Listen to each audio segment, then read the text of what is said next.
Hello student, we have discuss in our last video. जैसे आज का जो साइंस का वीडियो है वो क्लास 7 के लिए है और आपके जो chapter 6 physical and chemical change running में है और उसका जो टॉपिक है क्रिस्टलाइजेशन, उसके बारे में राहुल सर आप आज के वीडियो में आप लोगों को बताएंगे। क्रिस्टलाइजेशन इस चैप्टर का लास्ट टॉपिक है। इसके बाद ये चैप्टर कंप्लीट हो जाएगा। हम chapter 5 acid, base and salt की तरफ बढ़ेंगे। क्रिस्टलाइजेशन क्या होता है? कोई भी सब्सटेंस है, किसी भी सब्सटेंस, सैचुरेट सब्सटेंस है, कोई भी उसका सब्सटेंस का जो कंसंट्रेटेड सॉल्यूशन होता है उसको पहले गर्म किया जाएगा, फिर उसे ठंडा करने की जो प्रोसेस होती है और उससे छोटे छोटे क्रिस्टल निकालने की जो प्रोसेस होती है वो क्रिस्टलाइजेशन कहलाती है। तो वीडियो को आगे बढ़ाने से पहले I would like to say to all of 7th class student of कोहू international senior secondary school Gangaur city, stay at home, safe at home. घर पे रहें, सुरक्षित रहें, साइंस को पढ़ते रहें। तो क्रिस्टलाइजेशन क्या होता है कि लार्ज क्रिस्टल, ठीक है, जो लार्ज क्रिस्टल होते हैं, लिखिएगा LARG, लार्ज क्रिस्टल, CRYSTALS। जो लार्ज क्रिस्टल्स होते हैं किसके? सब्सटेंस के। मान लीजिए large crystals of pure, PURE, pure substance, SUBSTANCE। तो क्या लिखा? Large crystals of pure substance, ठीक है, इन्हें ऑब्टेन किया जा सकता है। Substances can be obtained, OBTAINED, can be obtained. कहां से ऑब्टेन्ड करते हैं? एक सॉल्यूशन से, from their solution, from their solutions. Is that clear? From their solutions bye the process of crystallisation, by the process of crystallisation, full stop. तो देखिए क्या लिखवाया, large crystal of pure substance can be obtained from their solution by the process of crystallisation. अब आप inverted comma start कीजिएगा, इसमें लिखिएगा inverted comma नहीं, अभी इसके आगे कंटिन्यू कर दीजिए आप कि जो सॉलिड होते हैं, द सॉलिड सब्सटेंस, जो सॉलिड सब्सटेंसेस होते हैं, सब्सटेंसेस आर यूजुअली, जो सॉलिड सब्सटेंसेस होते हैं आर यूजुअली, इन्हें प्योरीफाइड किया जाता है, purified, FIED, purified by process of, purified by process of crystallisation, process of crystallisation. तो यानी कि जो सॉलिड सब्सटेंस होते हैं उन्हें प्योरीफाइड किया जाता है क्रिस्टलाइजेशन की प्रोसेस के थ्रू। तो क्रिस्टलाइजेशन क्या है? एक फिजिकल चेंज है। It is a physical change. मैं एक एक जो आप लोगों को बताना चाह रहा हूं, एक एक मैं ड्राइव कर रहा हूं और एक्सप्लेन कर रहा हूं बोर्ड पर। आगे लिखिएगा, क्रिस्टल क्या होते हैं? सॉलिड पार्टिकल होते हैं। तो नीचे लिखिएगा द सॉलिड पार्टिकल। पहले मैं क्रिस्टल बता देता हूं, सॉलिड पार्टिकल होते हैं। Is that clear? अब ये जो सॉलिड पार्टिकल होती हैं वो किसके होते हैं? Solid particles having, HAVNG, having flat, FLAT, flat surfaces, SURFACES, ठीक है। तो solid particles having flat surfaces, comma, straight edges, STRAIGHT, straight edges, EDGES। तो इनके जो छोर होते हैं, एजेस मतलब किनारे जो होते हैं, वो स्ट्रेट होते हैं, रेगुलर शेप्स होती है। आगे लिखिएगा एंड रेगुलर शेप्स, SHAPES। तो क्या लिखा? The solid particles having flat surfaces, comma, straight edges and regular shapes, इन्हें क्या बोला जाता है? Are called crystal. इन्हें क्रिस्टल्स बोला जाता है। Is that clear? अब आगे देखिए, अब मैं आपको डेफिनेशन लिखवा रहा हूं, तो नीचे इन्वर्टेड कॉमा में लिखें। एक जो हॉट सब्सटेंस होता है पहले उसको ठंडा किया जाता है। द प्रोसेस ऑफ, लिखिएगा the process of cooling, COOLING, cooling, क्या लिखा? The process of cooling, COOLING, cooling A hot, comma लगे लिखे, concentrated, TRATED, CONCENTRATED, concentrated solution of a substance, solution of a substance. क्या लिखा? The process of cooling A hot concentrated solution of a substance. ठीक है, किसी भी substance का जो गर्म यानी कि हॉट कंसंट्रेटेड सॉल्यूशन होता है उसको ठंडा करने की प्रोसेस और उसे क्रिस्टल ऑब्टेन करने की प्रोसेस क्या कहलाती है? आगे लिखिएगा, to obtain, OBTAIN, to obtain crystals, CRYSTALS, crystals is called, क्या कहलाता है? Crystallization, crystallization, full stop, is called crystallization. Is that clear?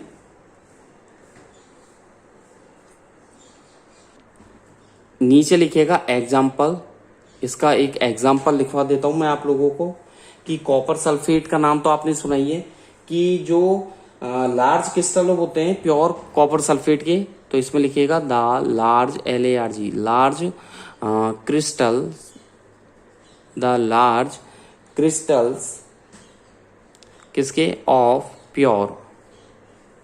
तो लिखिएगा example, the large crystals of pure copper sulphate CuSO4। क्या लिखा? CuSO4। ठीक है, कॉपर सल्फेट होता है, can be obtained,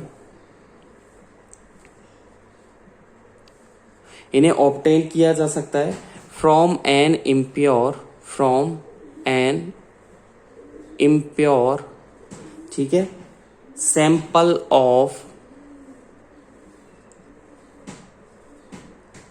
copper sulphate powder, CuSO4 powder, POWDER, copper sulphate powder. किससे प्राप्त करेंगे? By the process of, by the process of crystallization. Is that clear? मैंने ये बताया, the large crystal of pure copper sulphate can be obtained from an impure sample of copper sulphate powder by the process of crystallization. Is that clear? और यहां पर आकर के आपका जो चैप्टर है, chapter 6 physical chemical change end हो जाता है, कंप्लीट हो जाता है और इसके क्वेश्चन आंसर आप लोगों को सेंड कर दिए जाएंगे। यहां पर आके ये फिनिश हो जाता है। ठीक है, इसके बाद चैप्टर 5 की तरफ हम लोग बढ़ रहे हैं, एसिड, बेस एंड सॉल्ट।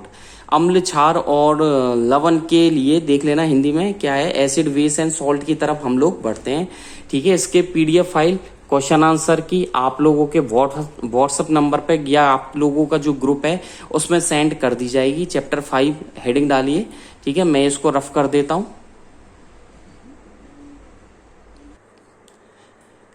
बढ़ते हैं चैप्टर 5 की तरफ, एसिड, बेस एंड सॉल्ट। अब इसके बारे में मैं आप लोगों को बता दूं कि हमारे चारों तरफ जो भी हम एसिड, बेस, सॉल्ट है, ये जो तीनों बहुत महत्वपूर्ण यानी कि बोल सकते हैं इंपॉर्टेंट ग्रुप होते हैं ये केमिकल कंपाउंड के। यानी कि किसी भी केमिकल कंपाउंड, ये बोल सकते हैं केमिकल सब्सटेंस के 3 मेन ग्रुप होते हैं, एसिड, बेस और सॉल्ट। जैसे आप लोगों को बता दूं, हमारे स्टोमक में कौन सा होता है? हाइड्रोक्लोरिक एसिड, जो हमारे खाने को डाइजेस्ट करने के काम में आता है। बेकिंग सोडा, जिसे सोडियम हाइड्रोजन कार्बोनेट बोलते हैं, जो क्या कहते हैं, ब्रेड को बेकिंग यानी कि सेकने के काम में आता है और बेकिंग सोडे को हम घर में भी खाते हैं। ठीक है, कॉमन सॉल्ट हमारे काम में लेते हैं। ठीक है, बेसेस में आप आ जाइए। ठीक है, कैल्शियम हाइड्रोक्साइड, मैग्नीशियम हाइड्रोक्साइड है जो एंटी एसिड की तरह वर्क करता है। कैल्शियम हाइड्रोक्साइड जो सॉइल की एसिडिटी को दूर करता है। तो बहुत कुछ है, सॉल्ट का भी यूज है। तो आप लिखिएगा, स्टार्टिंग में कुछ नॉलेज के लिए आपको लिखवा दूं, फिर इंडिकेटर से आप लोगों को पढ़ाऊंगा। इसमें मैं आपको इंडिकेटर लिटमस है, चाइना रोज है, ठीक है, फिनोफ्थलीन है, इसके बारे में बताऊंगा। एसिड बेस सॉल्ट के बारे में भी बताऊंगा। लिखिएगा स्टार्टिंग में पहले थोड़ी सी थ्योरी लिख लीजिए, acids comma bases and salts. क्या लिखा? Acids comma bases and salts are the 3 THRW 3 important, तीनों महत्वपूर्ण क्या है ग्रुप है, GROUPS। तो acids, bases and salts are the 3 important groups of किसके, केमिकल सब्सटेंस के या केमिकल कंपाउंड के। ये केमिकल कंपाउंड के और सब्सटेंसेस के ये क्या है, बहुत महत्वपूर्ण ग्रुप होते हैं ये तीनों, क्योंकि इन्हीं से मिलकर बनता है। आगे देखिए, जो कि बहुत आगे लिखिए, विच आर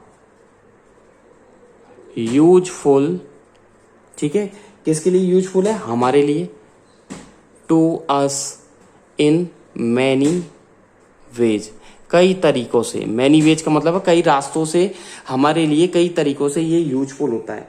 जैसे आप लोगों को एग्जाम्पल दे दूं, फुल स्टॉप के बाद लिखिए एग्जाम्पल, कंटिन्यू करना है आपको, एग्जाम्पल कंटिन्यू करने। आवर स्टोमक, STOMACH, हमारा जो पेट होता है, आवर स्टोमक क्या बनाता है, मेक्स एन एसिड, एक एसिड बनाता है, उसका नाम है, ब्रैकेट में लिखे, हाइड्रोक्लोरिक एसिड। क्या नाम है उसका, हाइड्रोक्लोरिक एसिड।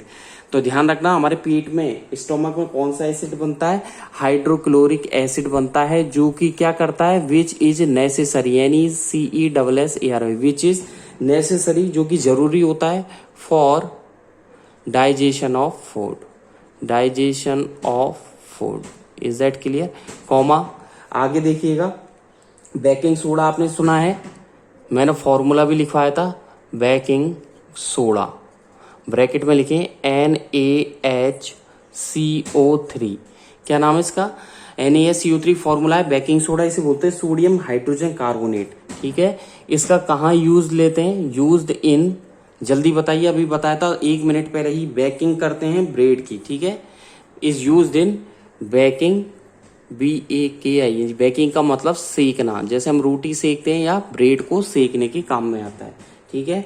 और क्या है ये, एसिड है या क्या है, जल्दी बोलिए, ये बेस है, क्या है ये, बेस है। और बता दूं आपको, कॉमन सॉल्ट, कॉमा लगा लिखें, कॉमन सॉल्ट, ये मैं अभी नॉर्मली लिखवा रहा हूं, N इसका फॉर्मूला है NaCl, कॉमन सॉल्ट, ठीक है। और सोडियम क्लोराइड बोला जाता है, यूज्ड इन, किस में आता है, cooking food, used in cooking food. Is that clear, जो कि खाना बनाने के काम में लिया जाता है। और क्या है ये, एसिड है, बेस है, या क्या है, ये सॉल्ट है, क्या है, ये सॉल्ट है, ठीक है। और भी है, इज दैट क्लियर, एक्सेट्रा, ठीक है। ये तो हो गई आपकी नॉर्मल जानकारी। अब आगे आप लोगों को बता दूं, नीचे लिखिएगा आप लोग, नीचे लिखिएगा मैनी, ठीक है, 1 सेकंड, आप नीचे लिखिएगा कई सारे, एरो लगा करके, मैनी अदर, ठीक है, और दूसरे भी कई सारे हैं, केमिकल कंपाउंड्स है, केमिकल कंपाउंड,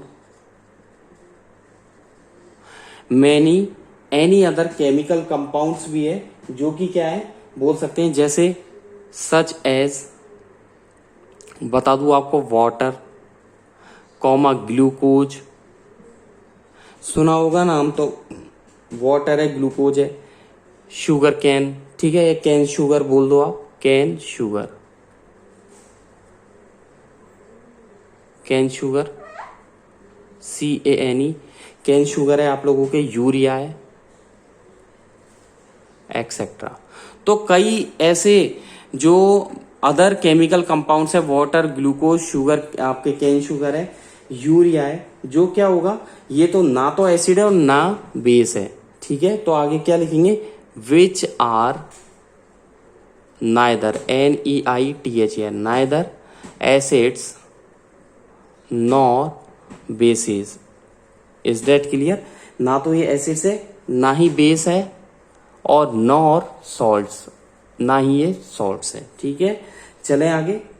अब मैं आपको इंडिकेटर के बारे में बताऊंगा, ठीक है, इंडिकेटर के बारे में बताऊंगा। तो नीचे लिखिएगा, नेक्स्ट एरो लगा करके, indicator.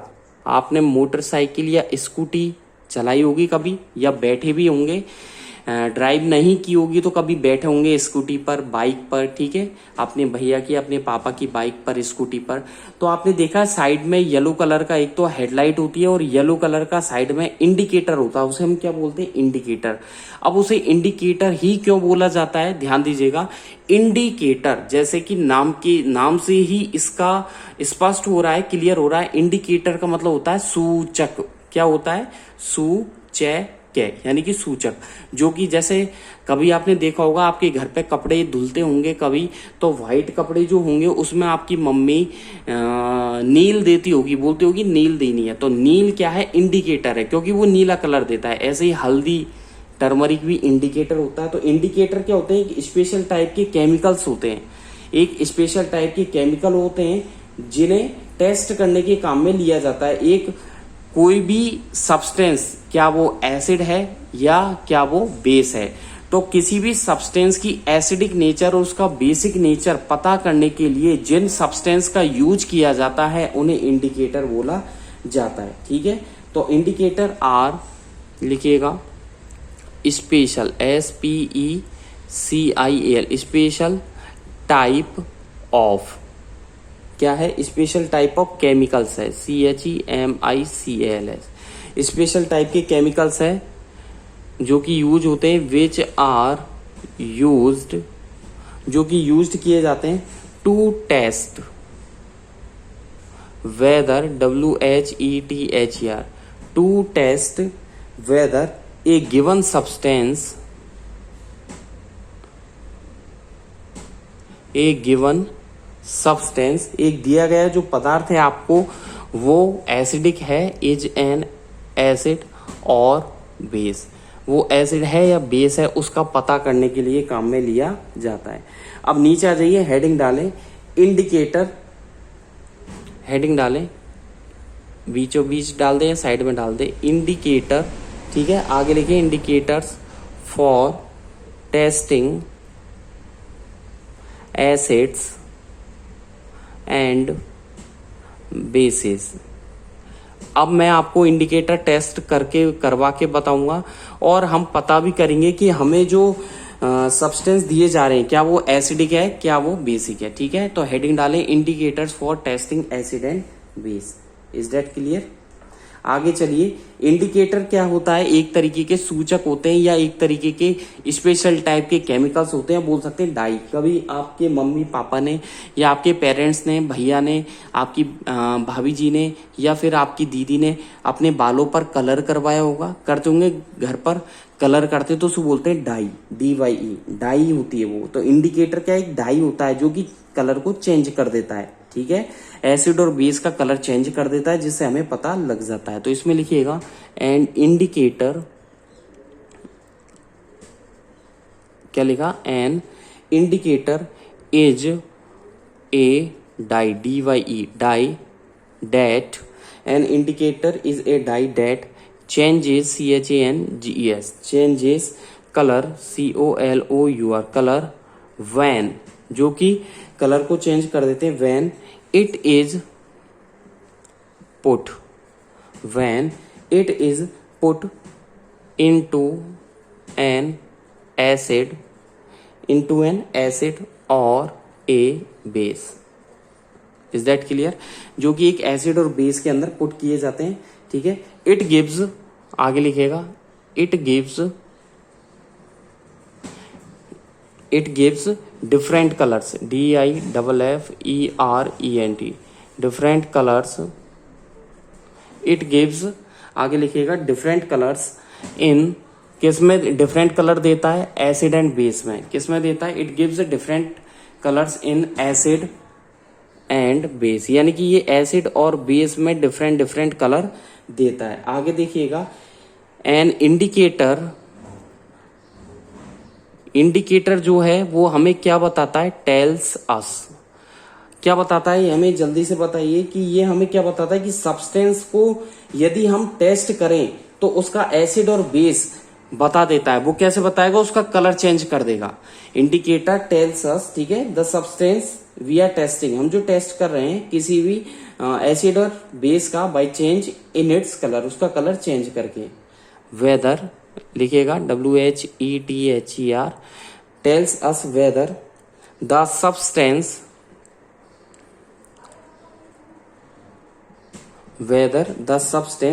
we are testing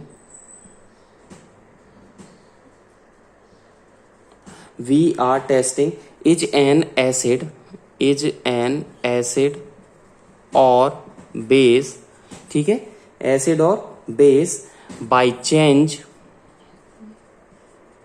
in its colour,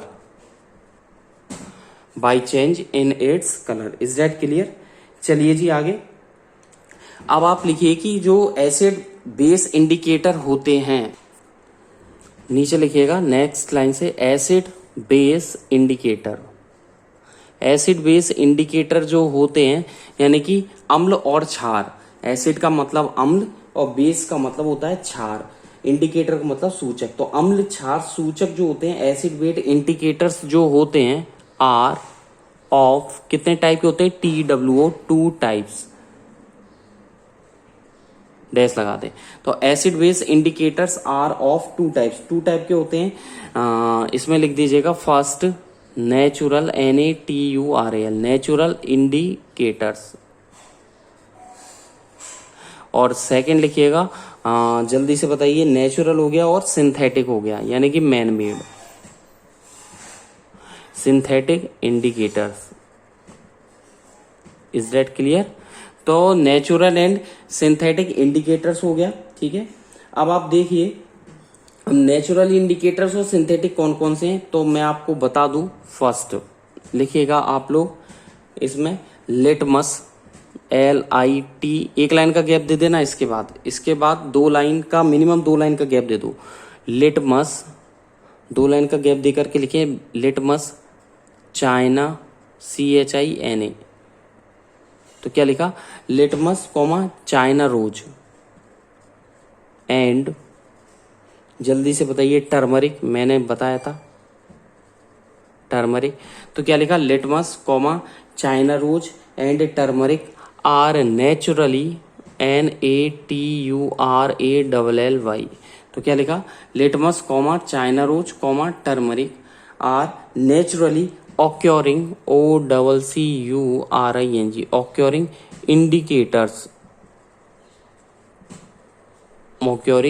indicators। और सेकंड लिखिएगा, फर्स्ट हो गया, सेकंड ये तो है लिटमस चाइना रोज टर्मरिक, तो क्या नेचुरल, ये नेचुरल इंडिकेटर्स आ गए, और सिंथेटिक फिनोफ्थलीन आ गया। तो लिखिएगा फिनोफ्थलीन, PHENOL, फिनोफ, PHENOL, PHTHA, क्या लिखा? PHENOL, PHTHALEIN, इसे बोलते हैं हिंदी में, लिख लीजिए फिनोफ्थलीन। अगर बोलने में नहीं आए तो मैं लिख देता हूं यहां इसका प्रोनाउंसिएशन, फिनोफ्थलीन, ठीक है। इज आ सिंथेटिक इंडिकेटर, ये क्या है? सिंथेटिक इंडिकेटर है। Is that clear? तो लिटमस चाइना रोज टर्मरिक तो नेचुरल इंडिकेटर है, और फिनोफ्थलीन क्या है? सिंथेटिक इंडिकेटर है। आगे चलें, अब लिटमस के बारे में आपको को बताता हूं। देखिए litmus a natural dye, first heading डालें, litmus a natural dye. Litmus एक नेचुरल कलर होता है, ये एक नेचुरल इंडिकेटर है। तो इसमें लिखिएगा litmus is a natural indicator. ये एक नेचुरल इंडिकेटर होता है, ठीक है, जो कि लाइकेन से इसे प्राप्त किया जाता है। ये एक नेचुरल इंडिकेटर है, ठीक है। इसका सॉल्यूशन पर्पल कलर का होता है। Litmus is a natural indicator, ठीक है। आगे लिखिएगा फुल स्टॉप लगा करके, लिटमस सॉल्यूशन, ठीक है। लिटमस सॉल्यूशन कैसा होता है? इज ए पर्पल, PURPLE, ठीक है, पर्पल कलर का होता है, COLOURED, कलर्ड होता है, डाई, ठीक है, पर्पल कलर डाई, जो कि लाइकेन से मिलता है, विच इज एक्सट्रैक्टेड, EX, जल्दी बोलिए, TRACTED, एक्सट्रैक्टेड का मतलब होता है निकालना, कि बाहर निकालना, विच इज एक्सट्रैक्टेड, ठीक है, from which is extracted from ah, ठीक है, एक लाइकेन होता है, एक प्लांट होता है, from a type of plant, एक प्रकार के प्लांट से, प्लांट, ठीक है, जिसका नाम क्या है, कॉल्ड, उसे क्या बोला जाता है, लाइकेन, LICHEN, लाइकेन, क्या बोला जाता है उसे, लाइकेन, लीचेन मत बोल देना, LICHEN, लीचेन, लाइकेन बोलते हैं इसे, क्या बोलते हैं, लाइकेन, फुल स्टॉप। आगे लिखिएगा लिटमस।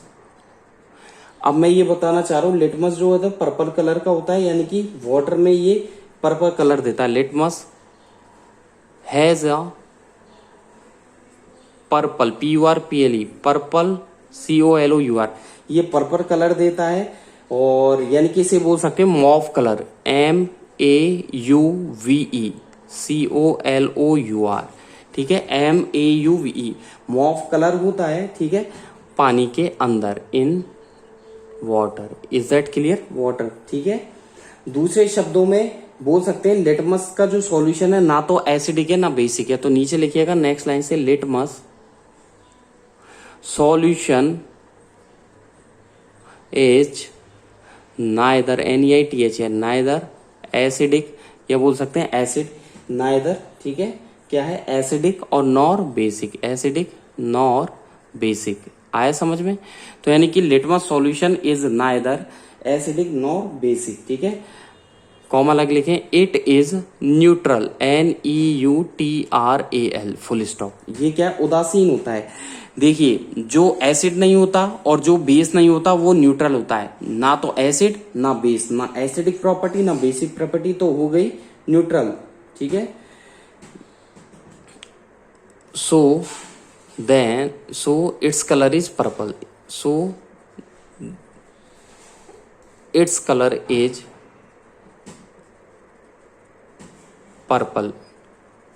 ये थ्योरी आपको पूरी लिखनी है, ठीक है। आगे लिखिएगा, when litmus is added, when litmus is added, ADDED, यदि लिटमस को किस में ऐड किया जाए, when litmus is added, ठीक है, इस लिटमस को ऐड किया जाए 2A, ठीक है, when litmus is added, इसे बेसिक सॉल्यूशन के साथ, when litmus is added to a basic solution, इसे यदि मैं बेसिक सॉल्यूशन के साथ ऐड कर दूं तो क्या होगा, इसका कलर चेंज हो जाएगा, इट टर्न्स, TUR, जल्दी बोलिए, TURNS, टर्न्स ब्लू। ये कैसे कलर का हो जाएगा, ब्लू कलर का, इज दैट क्लियर, ठीक है। आगे देखिएगा, आगे लिखिएगा, generally, GENERALL, generally it is available, AVAILABLE, generally it is available, generally it is available as red, RED, red मतलब लाल और नीला, red and blue litmus paper के फॉर्म में ये अवेलेबल रहता है। अब मैं आपको डायग्राम बता देता हूँ ब्लू लिटमस और रेड का। तो देखिए, ब्लू लिटमस को तो आपको ब्लू पेन से बना लेना है, या उसके अंदर ब्लू कलर का कलर आप लोग फिल कर लेना, ठीक है। ये हो गया ब्लू, ठीक है, इसके अंदर आप लोग ब्लू कलर फिल कर लेना। मेरे पास ब्लैक मार्कर है, आप लोग ब्लू कलर फिल करोगे और इसके नीचे लिख दोगे ब्लू लिटमस, ठीक है, पेपर, हो गया, ब्लू कलर फिल कर लेना। और सेकंड डायग्राम आप बना लीजिए, इसके नीचे लिख देना रेड लिटमस पेपर, इसके अंदर रेड कलर आप फिल कर लेना, ठीक है। ये हो गया red litmus paper, is that clear. इसके अंदर आप रेड कलर फिल कर लेना, मेरे पास देख लेना, रेड कलर फिल करना है आप लोगों को, ठीक है। ये रेड कलर आप लोग फिल कर लेना इसके अंदर ब्लू कलर करना है। ये ब्लू लिटमस पेपर, ये रेड लिटमस पेपर। आज की वीडियो में इतना ही। नेक्स्ट वीडियो में अगला चाइना रोज इंडिकेटर से बात करेंगे। सो नेक्स्ट हेडिंग है चाइना रोज इंडिकेटर, ठीक है, जो नेक्स्ट वीडियो में बात करेंगे। आज की वीडियो में बस इतना ही। Thank you, bye bye.